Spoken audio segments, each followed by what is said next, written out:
Subscribe my channel different topic video and never forget press the bell icon.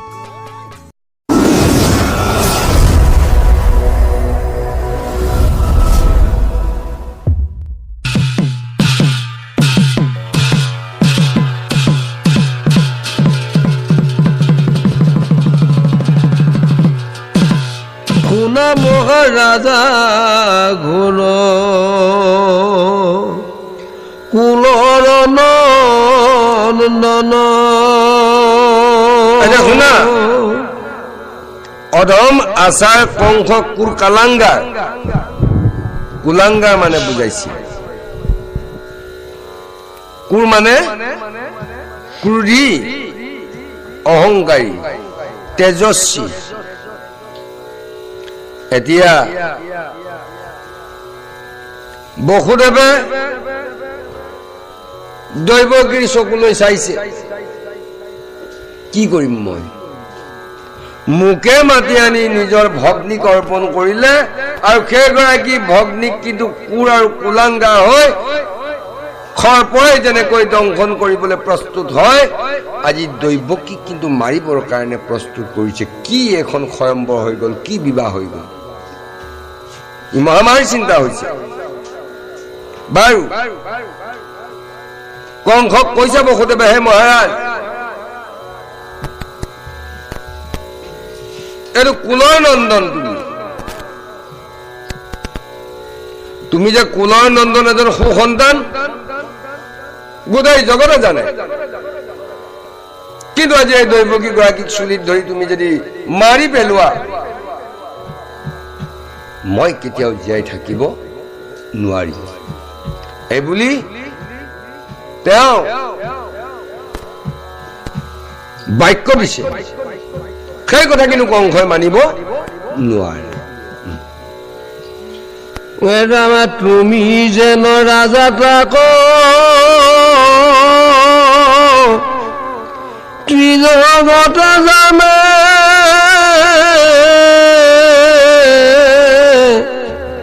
তোমাৰ গুণক বীৰ সকলে বখানে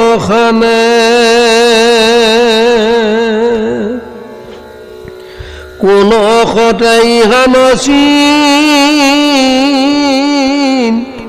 তিবে খোজা মাৰ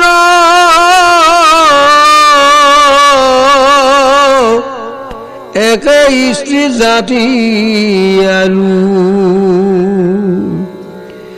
ভগিনী তোমাৰ গুৰুসকলৰ মাতৃসকল আপোনালোকে কথাবিলাক খুব দৃঢ় বিশ্বাসেৰে মানি যাব আৰু শুনি যাব কি শুনি যাব আজি কংসই দৈৱকীক যেতিয়া চুলিত ধৰে তেতিয়া বসুদেৱে কৈছে যে জাতিত স্ত্ৰী আৰু তোমাৰ ভনী ককায়েকে ভনীয়েকক কেতিয়াও মাৰপিট কৰিব নেপায় আৰু কেনেবাকৈ যদি স্বামীয়ে স্ত্ৰীগৰাকীক চুলিত ধৰি যদি মাৰপিট কৰে জানিবা পৰমায়ুস তাৰ শেষ হৈ গ'ল তাৰ লাহে লাহে পৰমায়ুস ধ্বংস হৈ যাব স্ত্ৰী জাতিৰ চুলিত ধৰা অধিকাৰটো নিজৰ স্বামী হলেও নাই আৰু যদি কোনোসকলে কৰিছে জানিবা তাৰ পৰমায়ুসটো লাহে লাহে গতি কৰি আছে এইকাৰণে এইটো মহান অপৰাধ এইকাৰণে এই অপৰাধৰ পৰা যদি বাচিবলৈ তুমি যত্ন কৰা দৈৱকীক চুলিৰ পৰা এৰি দিয়া তুমি নামাৰিবা দৈৱকীক স্ত্ৰী জাতিৰ গাত যদি হাত দিয়া হয় ই মহাপাপ খণ্ডন নহয়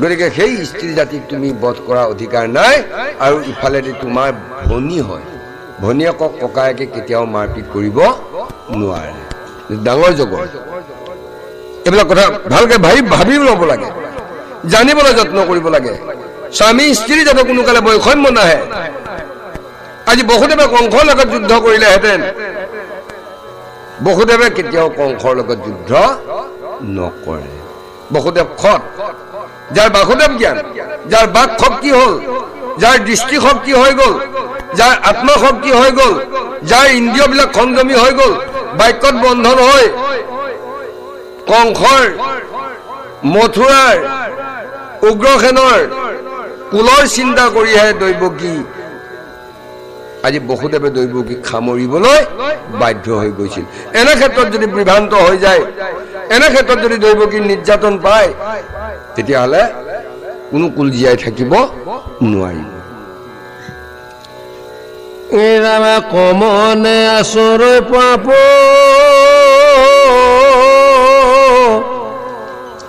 মৰণ ভয়তে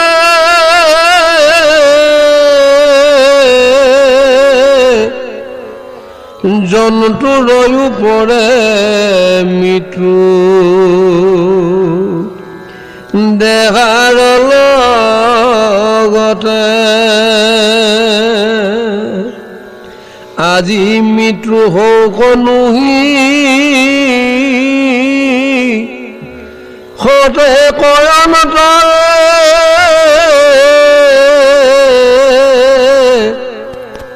অৱশ্যে মৰণ আছো সবে জগতৰে এইকাৰণে কৈছে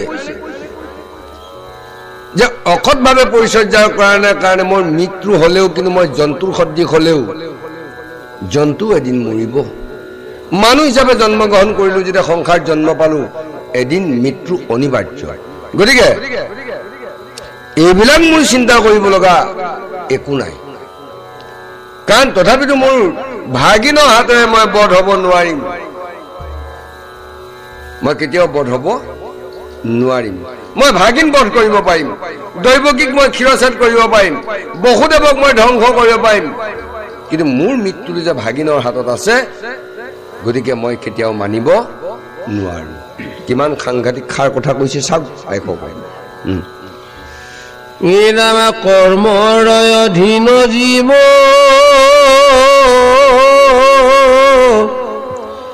যদি ক্ষমা যায়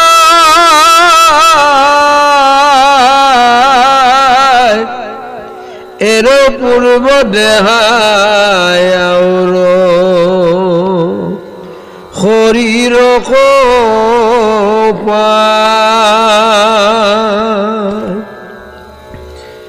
যেন জোকে তিন পাইলে এৰে আউৰ তিন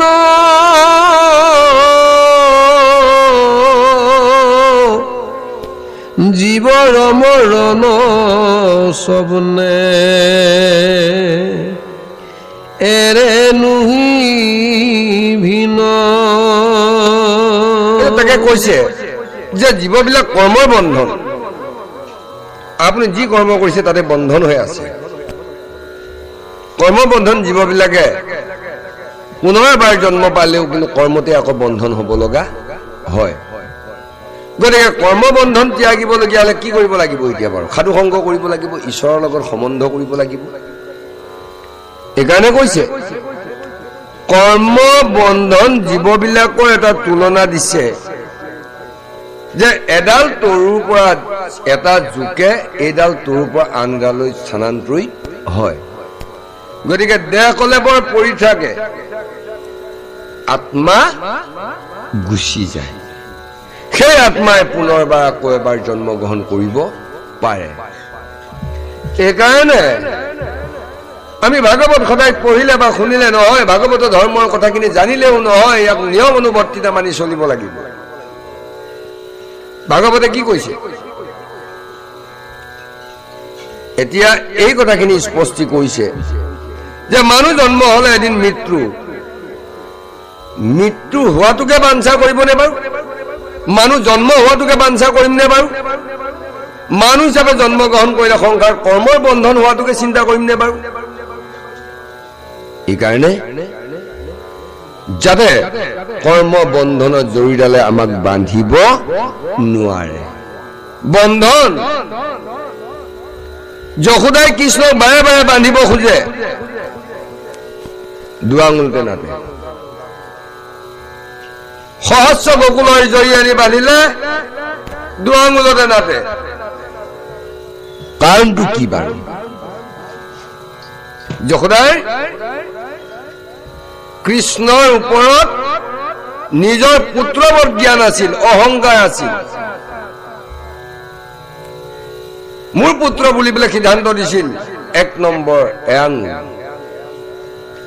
2 নম্বৰ হল যশোদাৰ ৰজাৰ মহিষী, ৰাজ্যভাৰৰ অধিকাৰী এগৰাকী দিব্য নাৰী। এই অহংকাৰৰ কাৰণে দুআঙুলতে নাতে। কৃষ্ণক বন্ধন কৰিব নাই। এতিয়া আমাৰো আমি যশোদানন্দক কোৱা নাই, আমি কৰ্মবন্ধন। কৰ্মবন্ধন যদি আমাৰ আছে, কৃষ্ণক আমি কোনো কালে সাক্ষাৎ কৰিব নোৱাৰো। গতিকে কৰ্মবন্ধন ছেদন কৰিবলৈ যত্ন কৰিব লাগে, কৰ্মবন্ধন ন্যাস কৰিবলৈ যত্ন কৰিব লাগে, ত্যাগ কৰিবলৈ যত্ন কৰিব লাগে। এতিয়া সাধু সংগ কিয় নকৰে? কৰ্মবন্ধন হৈ আছে, কৰ্মত প্ৰৱেশ হৈ আছে, কৰ্মত মন আছে, কৰ্মত চিত আছে। গতিকে এই নিৰ্গুণ তত্ত্বলৈ আহিব নোৱাৰে। এইকাৰণে গুৰুসকল কৰ্মবন্ধন আমি লাহে লাহে ত্যাগ কৰিবলৈ যত্ন কৰিব লাগিব। সেইবুলি মই আপোনালোকক কোৱা নাই কৰ্ম নকৰিব বুলি। হয় গৰু 90 হাল, সেই গৰু নোহোৱা ভাল। খাবলৈ মন আছে যদি খাই লওক, কিবা কৰিব মন আছে যদি কৰি লওক, কিবা দেখিব মন আছে যদি দেখি লওক, ক'ৰবালৈ যদি যাবলৈ মন আছে গৈ লওক। সদায় নাযাব, সদায় নকৰিব, সদায় নাখাব, সদায় নেদেখিব। নহলে কৰ্মৰ বন্ধনত এই দেহ কলেবৰ আত্মাৰ অসৎ গতি হ'ব। এইকাৰণে আমি সাধু সংগ কৰিলে কৰ্মবন্ধন লাহে লাহে লাহে লাহে আঁতৰি যায়।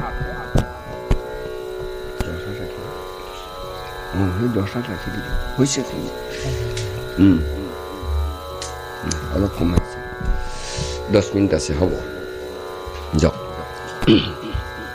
ৰামা যিটো জনে কুশলক চিন্তাই আপোনাৰ, হেন জানি দ্ৰোহ নিচিন্তিবাকে একা। ইহপন লোক নাহি দ্ৰোহীৰ কল্যাণ, বিস্তৰ কহিব কিবা তুমি সৰ্বজান। তোমাৰ একে কনিষ্ঠ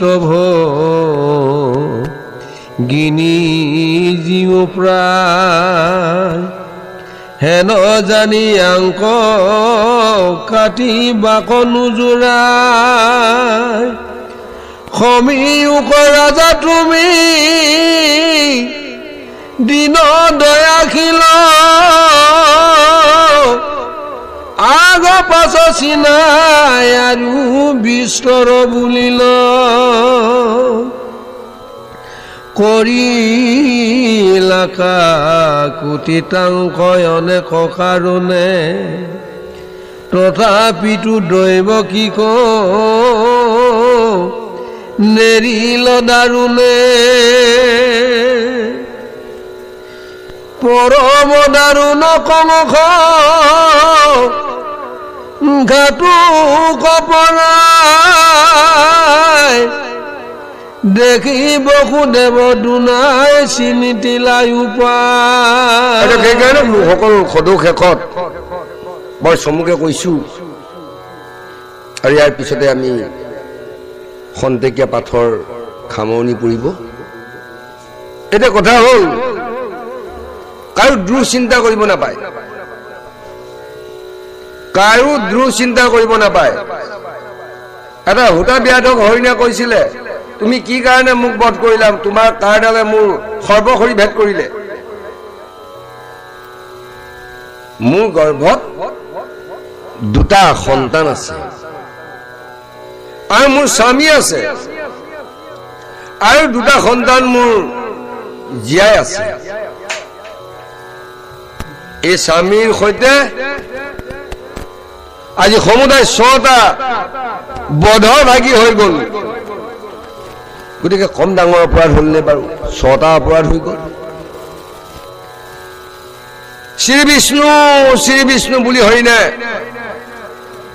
কি কৰিলে অভিশাপ দিলে সূতাক যে মোক যেনেকৈ গৰ্ভাৱতী অৱস্থাত সৰ্পহাৰ কৰি যন্ত্ৰণা দি মাৰিলি তয়ো এদিন মোৰ দৰে গৰ্ভাৱতী হবি তোকো তেনে এজন বিয়া দে মই নিজেই তোক বধ কৰিম এইকাৰণে আন জীৱবিলাকক কাটি মাৰি খোৱাত যিটো আনন্দ এদিন তোমাকো সেই আনন্দত খাব এই জন্মত নহয় ইয়াৰ দ্বিতীয় জন্মতে খাব গতিকে জীৱৰ দুআচৰণ কৰিব নাপায় দুআচৰণ কৰিলে সেই অপৰাধ হ'ব গতিকে তুমি তোমাৰ ভগ্নীক তুমি দুআচৰণ নকৰিবা বুলি বসুদেৱে কংসক কৈছে যাৱে বল বুদ্ধি থাকে থিৰ কৰি মন মৃত্যু কতৰিবে লাগি কৰিব যতন পুত্ৰ কয়ৰ পিবু বুলি কংস নিপতিক ইহাৰ হাতৰ এৰা দৈৱ কি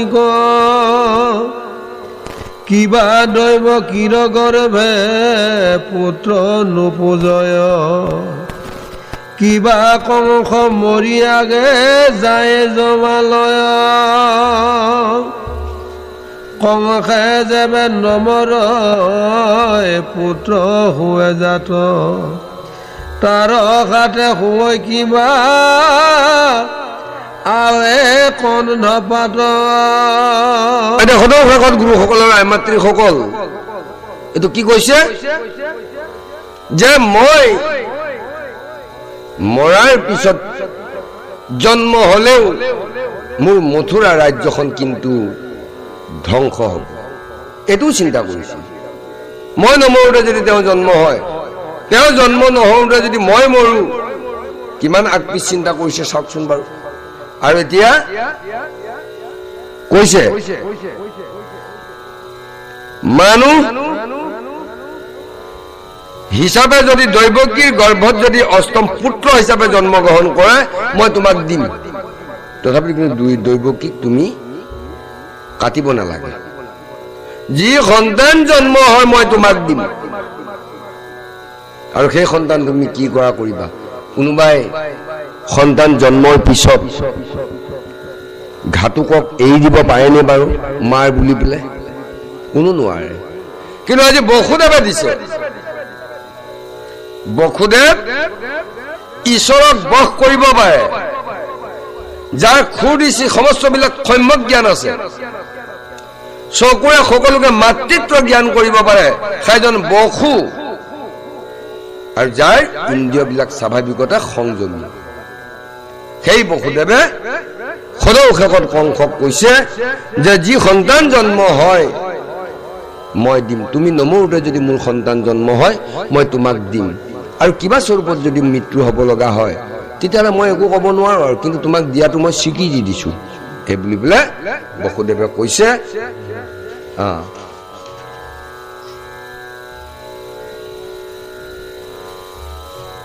এই উপদেশটো মাতি ডাকিবলৈ আপুনি এইখিনিতে মাতা একো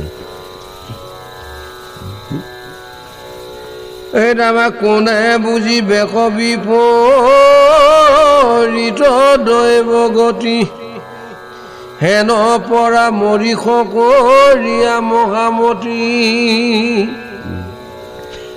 এৰাম দহে অনুদগতে মন মুখত অহা সন্ত খাটো ককং হেন শুনাই বুলিলন্ত শুনিলা ৰাজা যেন আকাশী বচন দৈৱ গীত সন্তে নাহি তোমাৰ মৰণ তাহান পুত্ৰত যেবে ভৈল মৃত্যু ভয় সম্পিবুতো মাত দিলে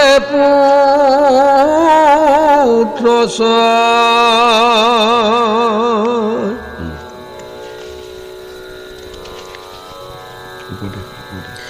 এৰাবে শুনিও কখৰব জনে কৃষ্ণৰ চৰিত্ৰ আত পৰে আন পুণ্য নাহিকে কলিত এৰাবে লভি আছা জনময়ীটো বৰমাৰ বাঞ্ছিত জানি যত্নে কৰা পান কৃষ্ণ কথামিত এটা সেইকাৰণে গুৰুসকল আৰু আইসকল কৈছে কলিত কেৱল কৃষ্ণৰ শ্ৰৱণ কীৰ্তনৰ মাধ্যমে সকলো জীৱই গতি নিৰ্ধাৰণ কৰিব পাৰে। এইকাৰণে কলিত সকলো কথা পৰিহাৰ কৰি সময়ৰ প্ৰতি লক্ষ্য ৰাখি সময়ৰ মূল্যাংকন দি কলিত কেৱল প্ৰভু ভগৱন্তৰ নামেৰেই গতি নিৰ্ধাৰণ কৰিবৰ কাৰণে নিৰ্দেশ দি আছে। গতিকে হে নৰসকল, আকৌ এবাৰ মনুষ্য হিচাপে আহিবলৈ তোমালোকে যত্ন কৰা, নাম লোৱা। আৰু যদি মনুষ্যৰ দেহ কলেবৰটো তুমি পাবলৈ যত্ন নকৰা, 84,00,000 কোটিখন নৰকত প্ৰৱেশ কৰিব লাগিব, তেতিয়া কিন্তু মানুহৰ জন্ম নেপায়। সিদ্ধান্ত দিছে ক্ষণে কখম খাৰ বিল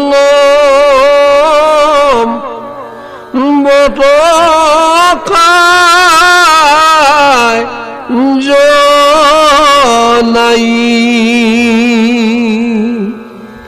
চিন্তামণি জনম হেৰা হাততে হৰাই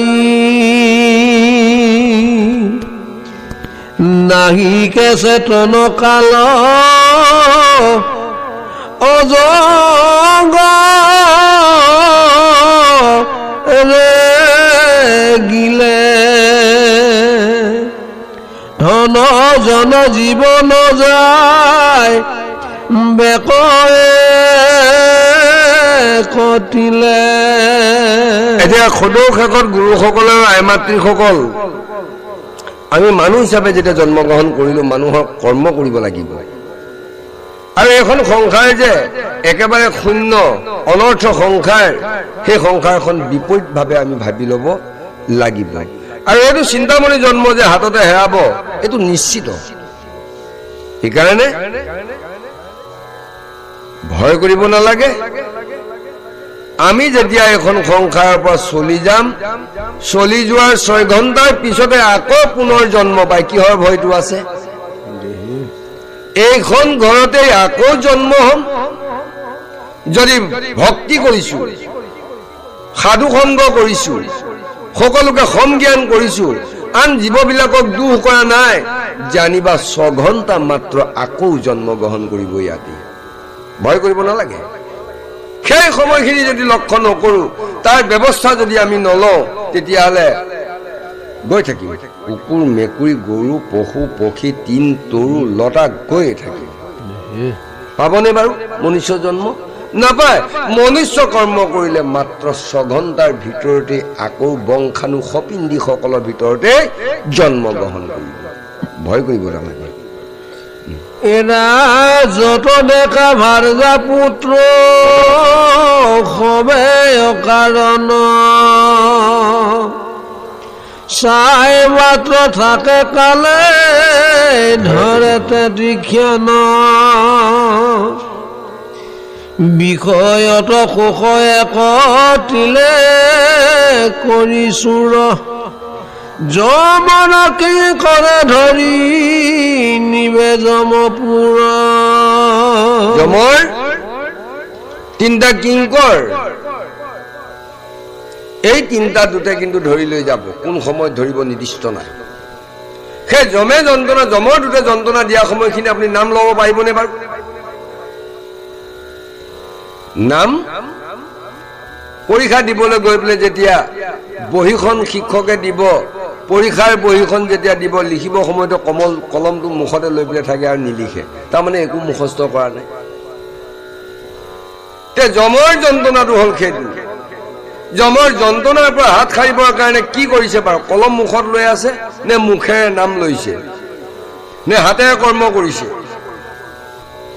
এই ব্যৱস্থাখিনি যদি আমাৰ নহয়, তেতিয়াহ'লে যমৰ যন্ত্ৰণা ভোগ কৰিব লাগিব। যমৰ যন্ত্ৰণা ভোগ কৰিবলৈ নালাগে মনুষ্যবিলাকে যদি নাম লয়, সাধু সংগ কৰে। অজামিল তৰি গ'ল যমৰ যন্ত্ৰণাৰ পৰা। অজামিল মহাপাপী। অজামিলে তৰিব পালে আমি মানুহ হৈ ভগৱন্তৰ লগত আমাৰ সম্বন্ধ থাকিও কিন্তু আমি তৰিবলৈ যত্ন নকৰোঁ, তেতিয়াহ'লে আমি মানুহ নে কিবা পশু পক্ষী? আমি মানুহ হৈ কৰ্ম কৰিব লাগিব। যমৰ মূৰ্তিক দেখি হৰাই চেতনা, দুৰ্ঘুৰ নৰকে পেলাই ভুল যায় বেজাতনা, হেন জানি কৃষ্ণৰ চৰিত্ৰ কৰাষাৰ, তেবেকা তৰিবা গুণ সংসাৰ নিকাৰ। গতিকে কৃষ্ণৰ চৰিত্ৰটো খাৰ বুলি ক'বলৈ দিছে। খাৰ ইয়াত জানি শুনি নাম ল'ব লাগিব আমি। খাৰ বস্তু বিচাৰি শাস্ত্ৰৰো পাইবা, এই সেজুগুটি কৃষ্ণৰ নামেহে সাধে ফুকুটি মুকুটি, কলিৰ পৰম ধৰ্ম জানা হৰি নাম, অসংকৰে ৰচিলা ডাকি বোলাৰ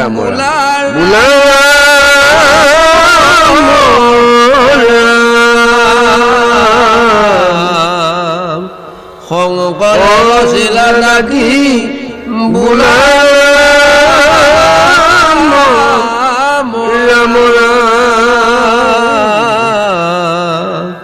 কৃষ্ণ শংকৰ গুৰু হৰি ৰাম ৰাম হৰি ৰাম ৰাম বান নম কৃষ্ণ। বাৰু শ্ৰদ্ধাৰ গুৰুসকল আৰু মোৰ শ্ৰদ্ধাৰ মাতৃসকল, খন্তেক সময়ৰ কাৰণে আপোনালোকৰ নিমন্ত্ৰণ ক্ৰমে আহি পালোঁ। কিবাখিনি কওঁতে মাতোতে ভগৱন্তৰ গুণ চৰিত্ৰৰ কথা প্ৰকাশ কৰোঁতে হয়তো কিবাখিনি দুৰ্যক আহে। সকলোবিলাক আপোনালোকে যেনেকৈ মাকৰ লগত পুত্ৰই কাজিয়া লাগে, মাকে দুখ পায় নে পুত্ৰই দুখ পায়? নিশ্চয় পুত্ৰই দুখ পায়। গতিকে আপোনালোকে মহন্তৰ যেনেকৈ সমাসে ভূষণ বুলি সকলো মোৰ বাক্যবিলাক আপোনালোকৰে বাক্য বুলি আমাক যেন কৃপা দিয়ে, এইখিনিয়ে প্ৰাৰ্থনা। কৃষ্ণ হৰি হৰি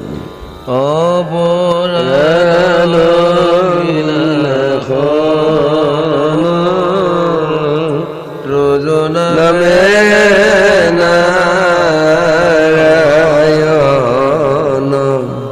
জানি নাম বখিলো শৰণ আন গতিকে মৰণ অপৰাধ কৰি তুমি দয়া